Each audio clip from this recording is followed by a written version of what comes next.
J'avais une question par rapport à la remarque que vous avez faite sur l'appui à l'industrialisation en aval de la R&D. On est face à cette problématique-là. On génère beaucoup de résultats dans les projets de R&D, quels que soient les appels à projets sur lesquels on travaille, auxquels on prétend. Et bien souvent, on constate là un creux de vague où on passe dans ce qu'on appelle le développement expérimental. Je suppose que ça vous parle.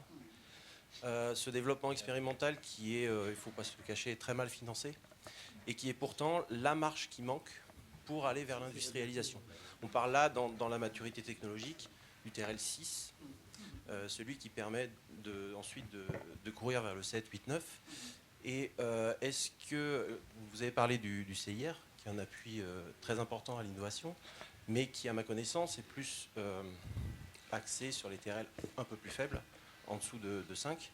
Est-ce que vous avez décelé dans les différentes auditions que vous avez réalisées, les remarques qu'on a pu vous faire remonter, le rapport que vous avez édité, des leviers d'action pour appuyer cette industrialisation et éviter que tous les résultats de la R&D soient récupérés par les pays extérieurs, alors que c'est la France qui a investi dans cette R&D?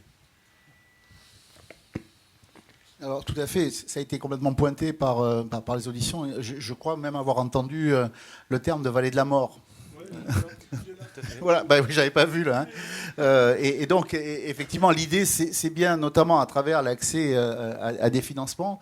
Et on a évoqué, alors c'est peut-être un peu ambitieux, mais la création d'un Nasdaq européen pour nous qui pourrait, dans un premier temps, servir aux entreprises du numérique, puisque ce sont elles qui sont mûres pour entrer, et qui pourrait peut-être être un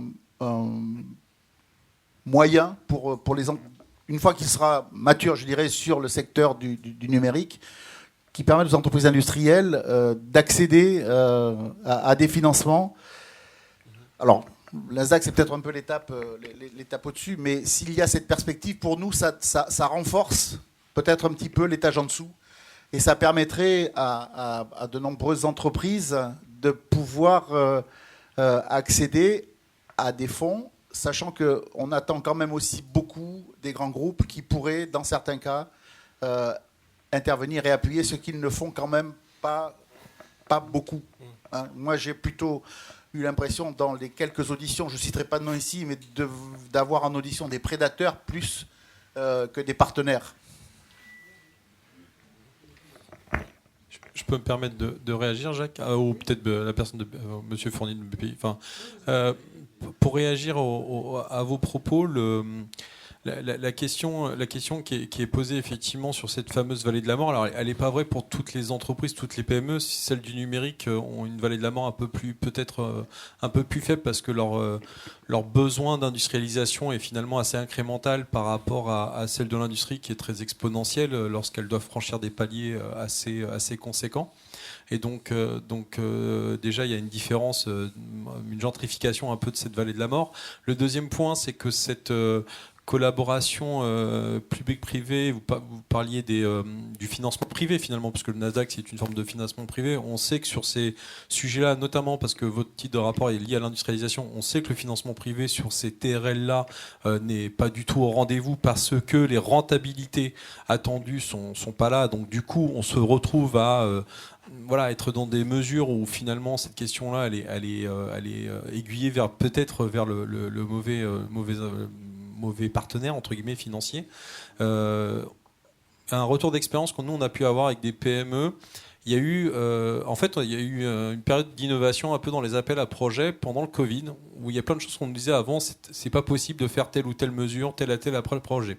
Et je vais en prendre un, et d'ailleurs, faut renvoyer aussi à BPI une partie du succès de ce sujet-là. Il y a eu pendant France Relance un certain nombre de dispositifs qui, par exemple, associaient la question de la R&D et la question de l'industrialisation. Et nous, par exemple, on a accompagné énormément de projets avec des entreprises qu'on avait depuis très longtemps dans notre giron, mais qui ne faisaient pas de la R&D, parce que justement, pour eux, la R&D devait se transformer directement dans l'usine. Et là, il y avait un dispositif qui disait, globalement, si vous faites 50% d'innovation, produit ou process, derrière, vous avez les 50%, enfin, dans le montant global du projet, vous pouvez afficher 50% d'investissement. Et bien, bizarrement, dès qu'on a fait ça, on a eu un nombre de projets qui a explosé, d'entreprises qu'on ne voyait jamais sur des appels à projets R&D. Et donc, ça veut dire que quelque part, dans ces TRL-là qu'on appelle la vallée de la mort, en réalité, il y a des dispositifs qui existent. Il y a des appels à projets qui vont jusqu'à TRL 7, sauf que pour des raisons, entre guillemets, d'interprétation du règlement européen, on va plutôt privilégier la recherche et développement un peu, on va dire, fondamentale, alors que la R&I, comme le disent souvent les centres techniques dans d'autres pays comme l'Espagne ou d'autres, ils vont intégrer cette dimension industrielle que nous n'intègre pas. Et c'est sans doute aussi là une question de culture administrative que l'on a par rapport à l'interprétation des textes, je pense, parce que la preuve, c'est que pendant le Covid, on a réussi à le faire. Alors je sais qu'il y a eu des dérogations, etc. On a sans doute un effort à faire là-dessus, parce que je ne pense pas que le financement privé, aujourd'hui, dans les conditions en France, nous permette vraiment d'aller challenger ça. Mais maintenant, ce n'est qu'un avis personnel et bien sûr à débattre. Moi, je peux vous confirmer, travaillant beaucoup sur la péninsule ibérique, qu'on est beaucoup plus sur la recherche industrielle avec une administration qui interprète ça comme des TRL plus faibles, ce qui fait que les centres technologiques peuvent intervenir beaucoup plus facilement avec les industriels sur cette vallée de la mort.